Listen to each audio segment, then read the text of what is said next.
हरिः ओम्। सहनावतु सहनौ भुनक्तु सह वीर्यं करवावहै तेजस्विनावधेतमस्तु मा विद्विषावहै।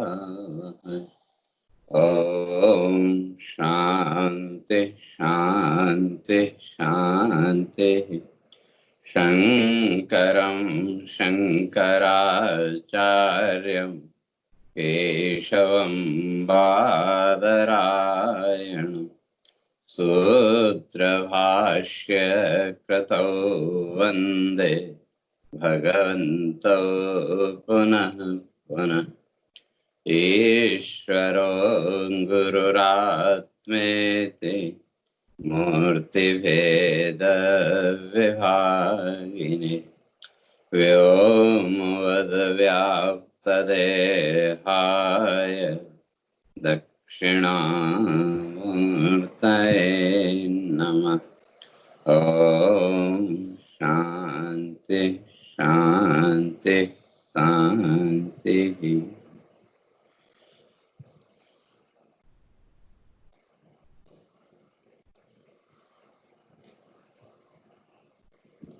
तो विचार लोग करके आ रहे थे।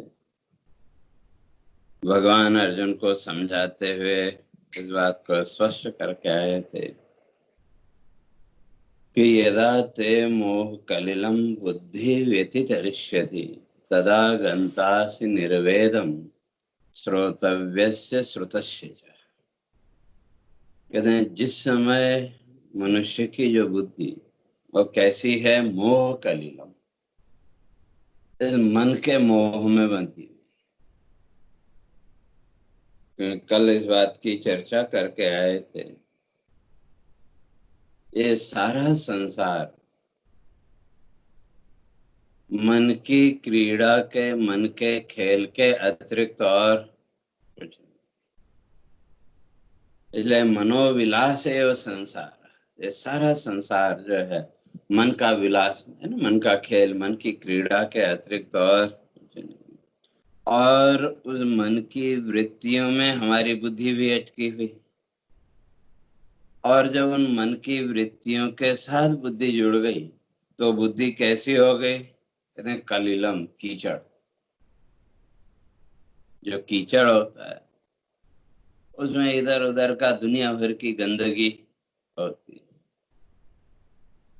तो इसी तरह से इस मन की वृत्तियों के कारण भगवान कहते हैं कि हमारी जो बुद्धि है उस बुद्धि में भी क्या हो गया? वही कीचड़ हो गया। अर्थात दुनिया भर की चिंताएं, ये ऐसा कैसे होगा, ये कैसे होगा, वो कैसे होगा। और जिस दिन साधक विचार के द्वारा, चिंतन के द्वारा अपनी बुद्धि वृत्ति को मन की वृत्ति से दूर करने में सफल हो गए, उस दिन वो उस परम पद, उस मोक्ष की स्थिति में पहुंच जाएगा। और मन और बुद्धि, इन दोनों की चर्चा पीछे करके आए थे कि जो मन है वो जब भी पकड़ेगा सारहीन वस्तु को पकड़ेगा, और जो बुद्धि है वो सार तत्व को पकड़ेगा। और मनुष्य का जीवन इन दो पिलर पर ही टिका हुआ है। एक तरफ है बुद्धि और दूसरी तरफ है मन। तो जिस समय जीवन में बुद्धि की प्रधानता हुई, जिस समय हमारे जीवन में विवेक की प्रधानता हुई, तो उस समय वो बुद्धि वृत्ति हमको इस संसार भाव से ऊपर उठा करके कहीं न कहीं ईश्वर भाव के साथ उसने हमको जोड़ा। और जो मन की प्रधानता है वो हमको इस संसार भाव में खींच के लेके आई।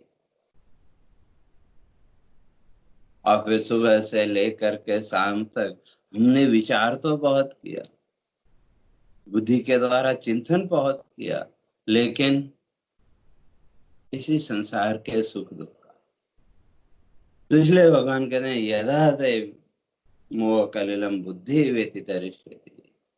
जिस दिन तुम्हारे ये मोहग्रस्त जो बुद्धि है, मन की वृत्तियों के साथ जुड़ी हुई जो बुद्धि वृत्ति है, वो बुद्धि वृत्ति जिस दिन इससे बाहर निकल गई, तदा गन्तासि निर्वेदम श्रोतव्यस्य श्रुतस्य च, तदा गन्तासि निर्वेदम।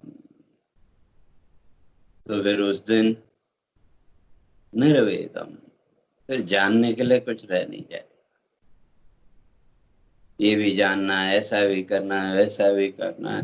तो तरह तरह का हमारा जो बुद्धि का विक्षेप है, वो सारा बुद्धि विक्षेप हमारा समाप्त हो जाएगा। लेकिन उस स्थिति तक पहुंचने के लिए श्रोतव्य से श्रोतस्य च, शास्त्रों का श्रवण चिंतन तो करना पड़ेगा, क्योंकि शास्त्र श्रवण चिंतन के बिना मन की वो स्थिति, बुद्धि की वो स्थिति नहीं आ सकती। और शास्त्र का चिंतन, शास्त्र का विचार कब तक करना चाहिए, तो उसके लिए पंचदशी कार्य स्पष्ट करते हैं। कहते हैं आतत्वावबोधनात्, जब तक तत्वबोध नहीं हो जाए तब तक निरंतर शास्त्र विचार करना चाहिए। तो वो जो शास्त्र विचार है, और कौन सा शास्त्र? अध्यात्म शास्त्र, संसार के शास्त्र नहीं। क्योंकि जो संसार विद्या है, वो विद्या बंधन कारण। इसलिए हमारे ऋषियों ने स्पष्ट किया, कहते हैं इस संसार में दो प्रकार की विद्याएं हैं, विद्या शस्त्रम च शास्त्रम च। शस्त्र विद्या अर्थात हमारी आजीविका का साधन। इसलिए संसार की जितनी भी विद्याएं, जितनी भी ये भौतिक विद्याएं हैं, ये सब शस्त्र विद्या, ये हथियार है। और जो शास्त्र विद्या है, वो आत्म शांति का उपाय है। इसलिए शस्त्र विद्या, इस संसार की जो विद्या है, इस संसार का जो ज्ञान है, ये तो फिर इसी संसार के बंधन में बांधने वाला। क्योंकि उसके साथ फिर अहंकार आएगा, अहंकार के साथ मोह वृत्ति, मोह वृत्ति के साथ फिर संकल्प, संकल्प के साथ फिर अहंकार। तो ये साइकिल चालू हो जाएगा।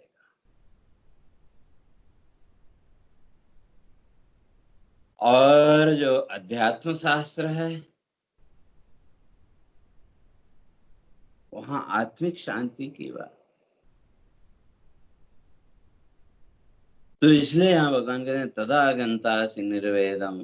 फिर जो है, तो ये जो भौतिक जगत है,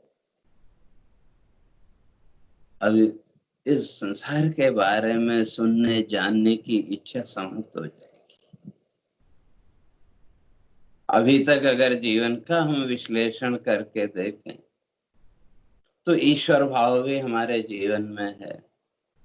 शास्त्र आदि को पढ़ा, सुना, समझा, तो उसके द्वारा कहीं न कहीं ब्रह्म भाव कहें या आत्म भाव कहें, वो भी हमारे जीवन में आया। लेकिन हमारी बुद्धि वृत्ति, हमारी मन की वृत्ति इसी संसार भाव में कहीं न कहीं बंधी हुई है कि नहीं। हम सुनना क्या चाहते हैं? इसी संसार की बात। और समझना क्या चाहते हैं? इसी संसार की बात। लेकिन ये संसार की बातें, ये संसार आज तक किसी की समझ में आया नहीं। बचपन से लेकर के आज तक हमने इस संसार को समझने की बहुत कोशिश की, सारी दुनिया इसी कोशिश में। लेकिन युगों बीत जाने पर भी संसार कैसा है, संसार क्या है, आज तक किसी की समझ में नहीं आया। लेकिन फिर भी मन की वृत्ति इसी संसार भाव में वो बंधी हुई। तो इसलिए भगवान कहते हैं यदा बुद्धि व्यतितरिष्यति, इस संसार मोह से जब वो बुद्धि ऊपर उठ गई, और उसके लिए भी शास्त्र का ही विचार करना पड़ेगा, चिंतन करना पड़ेगा। तो जैसे जैसे हमारी बुद्धि वृत्ति इस संसार भाव से कहें या इस मन के भाव से जैसे जैसे उसको ऊपर उठाते गए, तदा गंतासि निर्वेदम, तो उस बुद्धि में फिर निर्वेद्यता, निर्वेद्यता का कुछ जानना समझना ऐसा नहीं, बल्कि इस संसार को जानने समझने की जो इच्छा, इस संसार के बारे में सुनने की इच्छा, वो उससे धीरे धीरे वो अलग हो जाएगा, उससे धीरे धीरे वो दूर होता जाएगा। अर्थात संसार भाव से वो धीरे धीरे अलग होता जाएगा। लेकिन अध्यात्म शास्त्र, अध्यात्म में उसकी रुचि बढ़ेगी। जो आत्मा है उस आत्म तत्व को जानने की जिज्ञासा उसके अंदर बढ़ेगी, और वो भी बिना पुण्यों के वो नहीं आ सकते। इसलिए हमारे ऋषियों ने स्पष्ट किया कि सत्कर्म परिपाका स्वस्वरूपम चिकीर्षति, को हम कथम अयम दोषः संसाराख्योपागतः। महर्षि कहते हैं सत्कर्म परिपाका, जिस दिन हमारे वो पुण्य कर्म, तो कौन से पुण्य कर्म पहले भी चर्चा करके आए थे, राजसी और तामसी पुण्य कर्म हमको जीवन का सुख भोग तो दे सकते, लेकिन जो ज्ञान वृत्ति है वो ज्ञान वृत्ति वो नहीं दे सकते। इसलिए वो जो ज्ञान वृत्ति है वो सात्विक पुण्य कर्म के द्वारा ही आएगी। तो वो जो सात्विक पुण्य कर्म है, तो जब वो फल देने के लिए आएगा, सत्कर्म परिपाका, जब वो पक करके तैयार हो जाएगा फल देने के लिए, तो तब क्या करेगा, स्वस्वरूपम चिकीर्षति, व्यक्ति के अंदर स्वयं के स्वरूप को जानने की इच्छा पैदा होगी। और वो जो इच्छा है उसका स्वरूप कैसा होगा, को हम कथम अयम दोषः संसाराख्य उपागत, को हम, मैं कौन, और ये संसार कहाँ से आ गया। अर्थात अपने स्वरूप को जानने की इच्छा। तो ये भगवान यहाँ भी कहें तथा गंतासि निर्वेदम, तो तब व्यक्ति के अंदर उस अध्यात्म अपने स्वरूप को जानने की जिज्ञासा इच्छा, और निर्वेदम, फिर ये जो संसार भाव है, संसार के बारे में सुनने जानने की जो इच्छा है वो निवृत्त होती है। क्यों, अभी तक तो अगर ईमानदारी से विचार करके देखें, मनुष्य क्या सुनना चाहता है, जो सत्य है, जो यथार्थ है, हम उसको सुनना चाहते हैं, या जो हमारे मन को अच्छा लगता है हम उसको सुनना चाहते हैं। हमारे मन को जो अच्छा लगता है हम वो सुनना चाहते हैं, वहां सत्य से हमको मतलब नहीं। तो ये जो वृत्ति है, भगवान कहते हैं गंतासि निर्वेदम, तुम इससे ऊपर उठ जाओ। श्रोतव्यस्य श्रुतस्य च, तो किससे, श्रोतव्यस्य श्रुतस्य च, तो फिर ये संसार के बारे में जो कुछ भी तुमने सुना, जो कुछ भी तुमने इसका विचार किया, तो इस सब के प्रति वैराग्य का भाव। इसका अर्थ ये नहीं कि भाई संसार में हैं तो संसार की बात सुनेंगे ही नहीं, ऐसा नहीं। क्यों संसार में है, जब तक शरीर है तब तक संसार की बातें भी सुननी तो पड़ेंगी। और ये कटु शब्द, ये कर्कश ध्वनि सुननी तो पड़ेगी, लेकिन इसके प्रति वैराग्यम, वैराग्य का भाव आ जाएगा। निर्वेदम का अर्थ वैराग्य से भाव, वैराग्य का भाव। तो अर्थात आत्म भाव में रति, आत्म चिंतन में बुद्धि की वृत्ति जैसे जैसे बढ़ती जाएगी, वैसे वैसे संसार के प्रति वैराग्य का भाव आता जाएगा। और ये जो वैराग्य, वैराग्य का अर्थ किसी वस्तु का त्याग कर देना, उसका नाम वैराग्य नहीं है। इसलिए भगवान शंकराचार्य जी ने वैराग्य के दो भेद, वैराग्य दो प्रकार का, एक परिस्थिति जन्य वैराग्य और दूसरा ज्ञान जन्य वैराग्य। अर्थात ज्ञान के द्वारा जीवन में आने वाला वैराग्य और परिस्थितियां, सिचुएशन के साथ आने वाला वैराग्य। और जैसे उसके लिए अगर देखें तो इस समय संसार के हर प्राणी के अंदर कहीं न कहीं वो वैराग्य का भाव है। वे दूसरे से दूर रहो, ये रहो, वो रहो, जो भी है, लेकिन ये सारा वैराग्य परिस्थिति जन्य है। और परिस्थिति जन्य वैराग्य हमको हमेशा दुख देगा, लेकिन ज्ञान से पैदा होने वाला जो वैराग्य का भाव है तो वो हमेशा सुख का कारण।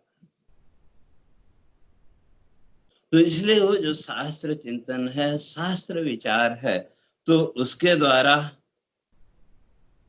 गंतासी निर्वेदम, भगवान कहते हैं तुम जो है तो इस संसार भाव के प्रति वैराग्य का भाव आपके अंदर आ जाए। और फिर ये जो भी सुनना समझना संसार का, उस सब के प्रति वैराग्य का भाव, ठीक है, ये अपने प्रवाह से वो चल रहा है। अर्थात फिर इस संसार को लेकर के न किसी प्रकार का राग और न किसी प्रकार का, तो निर्वेदम गंता से आप उस निर्वेद्यता के और वैराग्य का भाव धीरे धीरे जीवन में दृढ़ होगा। तो कौन सा ज्ञान जन्य वैराग्य, परिस्थिति जन्य वैराग्य नहीं। तो अब वो जो वैराग्य का भाव है वो क्या करेगा? तो भगवान आगे कहते हैं श्रुति विप्रतिपन्नादे यदा स्थास्यति निश्चला समाधौ अचला बुद्धि तदा योगमवाप्स्यति। अब क्या होगा इसका फल? श्रुति विप्रतिपन्नादे यदा स्थास्यति निश्चला। तो जो भी संसार की बातें सुन रहे थे या शास्त्रों से भी आपने सुना, क्या वो शास्त्रों का विक्षेप भी खत्म हो जाएगा? क्यों? जब आत्मचिंतन में रति हो गई, उस आत्म तत्व को जानने की जिज्ञासा जैसे जैसे हमारी बुद्धि में दृढ़ होती गई, तो फिर श्रुति विप्रतिपन्ना, शास्त्रों का जो वाद विवाद है उससे भी ऊपर उठा। क्यों? हर शास्त्र अपनी बात कहता है और सभी शास्त्रों का लक्ष्य उद्देश्य एक ही है, आपको आत्म भाव का बोध कराना। लेकिन संसार इन शास्त्रों के सिद्धांतों में ही उलझा रहा, इसने ऐसा कहा, उसने ऐसा कहा, ये गलत है, ये सही है। लेकिन थोड़ा सा विचार करके देखें,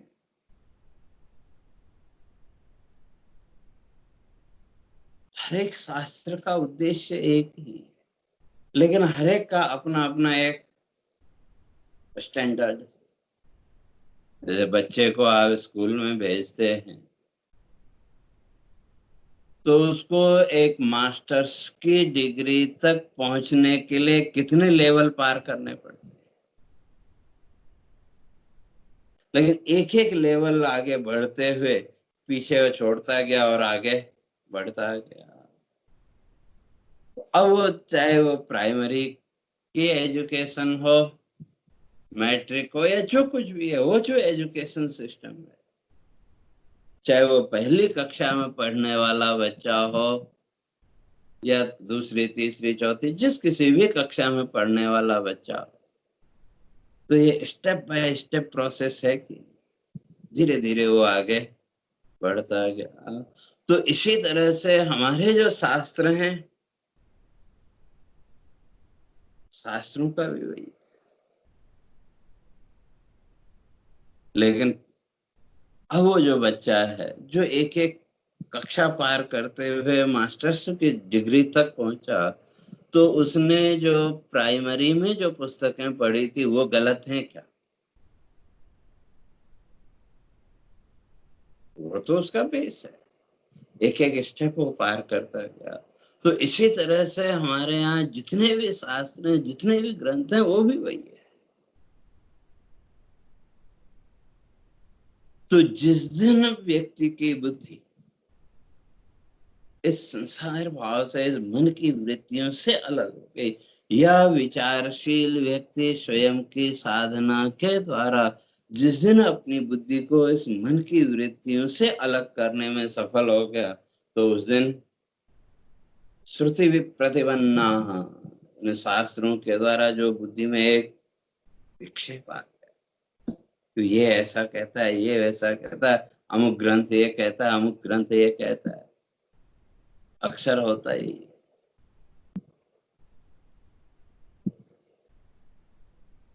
कि उस शास्त्र में ये लिखा, उस शास्त्र में ये लिखा। तो आदमी जो विचार नहीं कर पाता तो उसी में उलझ जाता है, वे किसको माने, और अंत में फिर किसी को नहीं माने। लेकिन जब विचार करके देखेंगे तो हर एक शास्त्र का उद्देश्य, हर एक ग्रंथ का उद्देश्य आपको उसी आत्म भाव तक ले जाना। अब यह है कि हम किस लेवल पर हैं, वहां की बात हमको समझ में आएगी। तो उससे पहले के लेवल की जो बातें हैं उनका लिए हमारे लिए अब महत्व नहीं, लेकिन उससे आगे के लेवल की जो बातें हैं वो हम अभी समझ नहीं सकते, क्योंकि उस लेवल को पार करेंगे तो तभी आगे की बात समझ में आएगी।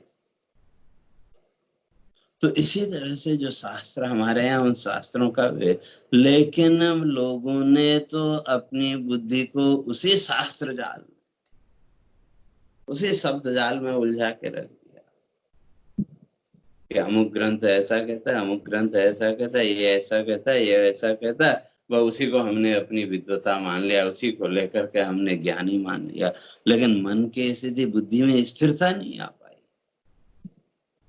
तो इसलिए भगवान कहते हैं तदा गंता से निर्वेदम। तो जब ये संसार की बात उनसे ऊपर हट करके हमारी जो बुद्धि वृत्ति है उस ईश्वर भाव के साथ जुड़ने में जिस दिन सफल हो, या जिस दिन हमने अपनी बुद्धि वृत्ति को इस संसार भाव से ऊपर उठा करके उस ईश्वर भाव के साथ जोड़ लिया, तो उसका फल श्रुति भी प्रतिपन्ना, इन शास्त्रों को पढ़ करके, सुन करके, जो एक बुद्धि में एक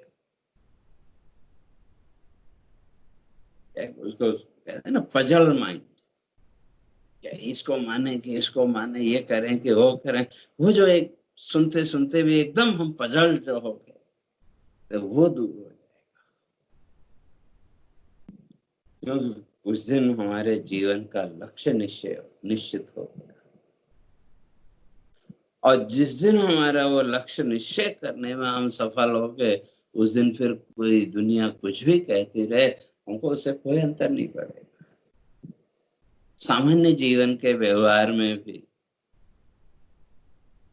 जब आप अपना कोई एक टारगेट फिक्स करते हैं, भौतिक जगत में, जब उस टारगेट की ओर आप आगे बढ़ने लगे तो फिर दुनिया वाले कुछ भी कहते रहे, आपको उससे कोई फर्क पड़ता है क्या? हाँ, आपके उस लक्ष्य तक, आपके उस टारगेट तक पहुंचने में जो आपके सहायक बातें हैं, उन बातों को तो आपने एक्सेप्ट किया, और बाकी दूसरी बातों को छोड़ देते हैं कि नहीं? तो बस इसी तरह से भगवान कहते हैं श्रुति भी प्रतिपन्ना। तो इन श्रुतियों को, शास्त्रों को पढ़ सुन करके हमारे मस्तिष्क में एक जो विक्षेप की स्थिति बन गई, कहते हैं वो भी धीरे धीरे निकल जाएगी। और तब यदा स्थास्यति निश्चला, अपने लक्ष्य के प्रति निश्चलता का, और जब वो निश्चलता का भाव कहें या लक्ष्य का निश्चय, और हमारी मनुष्य की विडंबना यही है, हमने शास्त्रों से जाना समझा बहुत कुछ है, लेकिन हम अपने जीवन के लक्ष्य का निश्चय नहीं कर पा रहे। हमने अपने जीवन का उद्देश्य, हमने अपने जीवन का लक्ष्य इस संसार के सुख दुख भोग के अतिरिक्त और कुछ माना ही नहीं।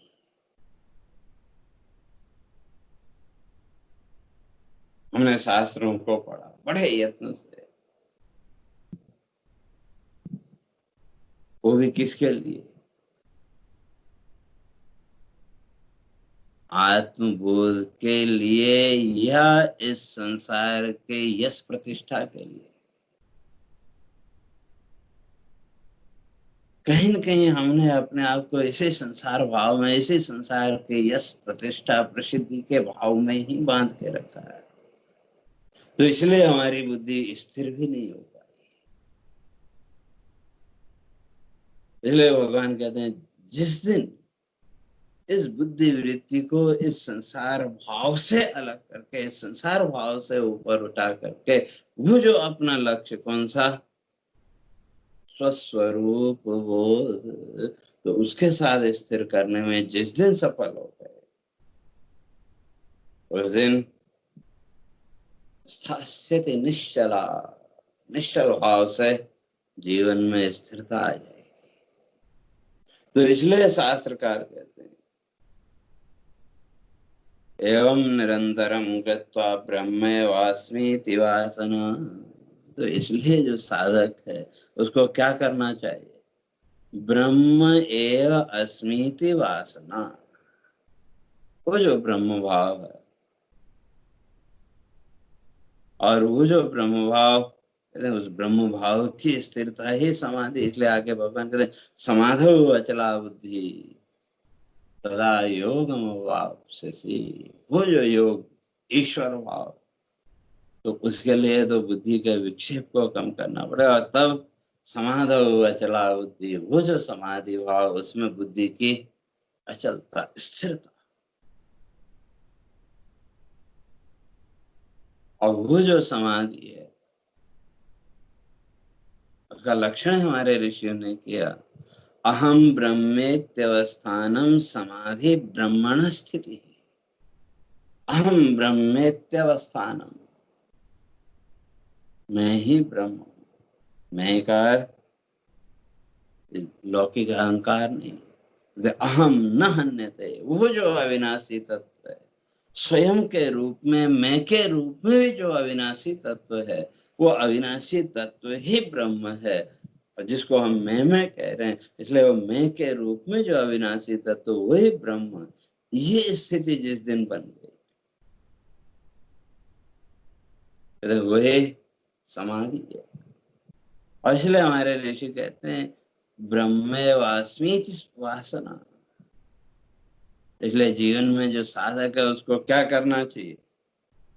ब्रह्मेवास्मीति वासना, अपने चित्त में ब्रह्मेवाहमस्मि, वह मैं ब्रह्म मैं ही हूँ, उस ब्रह्म भाव को, उस आत्म भाव को दृढ़ करना चाहिए। और वो जो आत्म भाव की दृढ़ता है, वो आत्म भाव क्या करेगा? हरति अविद्या विक्षेपान, अविद्या के कारण आने वाले जीवन में जो विक्षेप है, वो ब्रह्म भाव, वो आत्म भाव हमारे इस विक्षेप को दूर करे। हरति विक्षेपान अविद्या कृतान, अविद्या के द्वारा, अज्ञान के द्वारा आने वाले जो विक्षेप है उनको दूर करेगा। तो कैसे?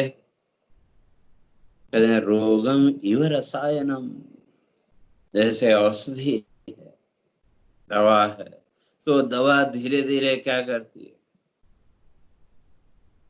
हमारे रोग को दूर करती है। शरीर में कोई रोग आ जाए तो जो दवा है, जो औषधि है, वो धीरे धीरे हमारे उस रोग को दूर करती है।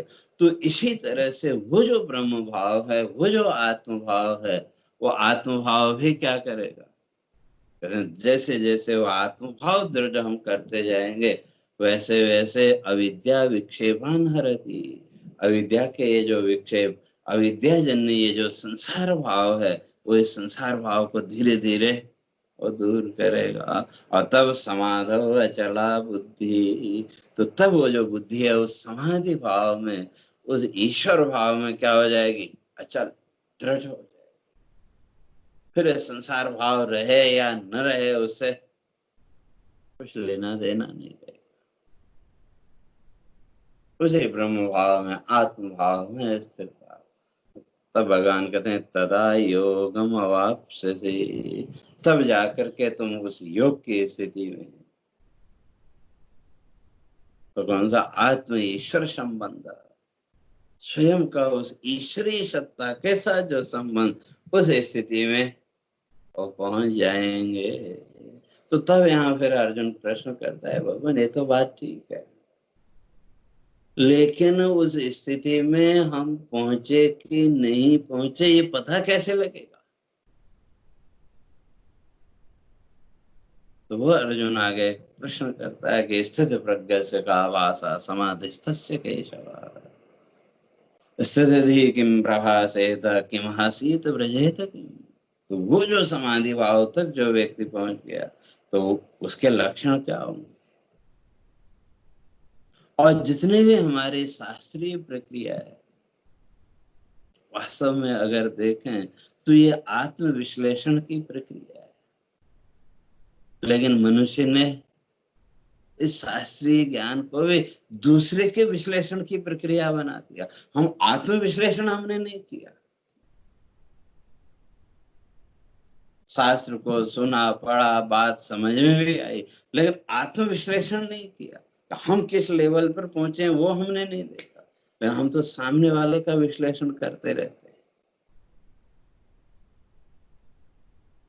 तो इसलिए अर्जुन का जो प्रश्न है वो यही है कि भगवान ये तो ठीक है, आपने साधना बता भी दी, व्यक्ति साधना भी करेगा,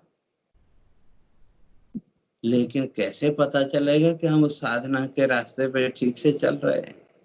तो वही कहते स्थित प्रज्ञस्य का आभास, जो समाधि होगा चला बुद्धि, जो अचल बुद्धि है, बुद्धि वृत्ति उस समाधि भाव में जिसकी स्थिर हो गई। तो अर्जुन कहता है का भाषा, फिर उसका व्यवहार कैसा होगा? और समाधिस्तस्य केशव, वो समाधि भाव उसका कैसा होगा? और किम आसीत व्रजेत किम, वो कैसे बोलेगा, कैसे चलेगा? अर्थात उसका जो जीवन का व्यवहार है, वो जीवन का व्यवहार उसका कैसे चलेगा? अर्जुन यहाँ ये भगवान से और प्रश्न करता है कि उस ब्रह्म भाव की ओर हम आगे बढ़ रहे हैं। वो ब्रह्म भाव, वो जीवन की स्थिरता का भाव कहें, या हमारी जो बुद्धि वृत्ति है वो इस संसार की वृत्ति से, मन की वृत्ति से अलग हो रही है, मन की वृत्ति से हमारी बुद्धि वृत्ति ऊपर उठ रही है।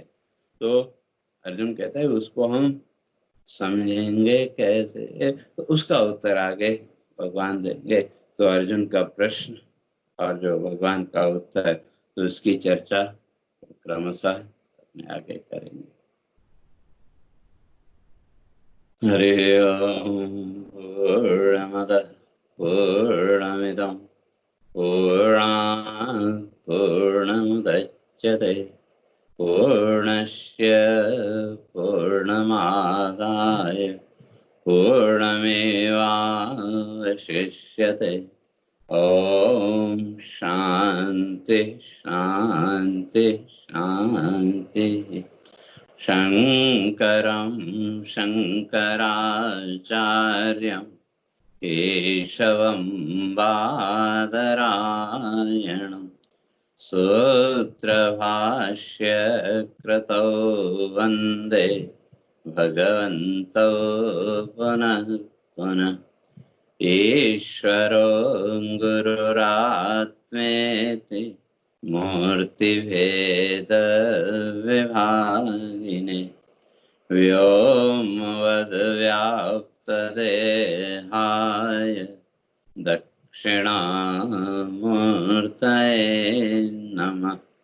ॐ शान्ति शान्ति शान्तिः।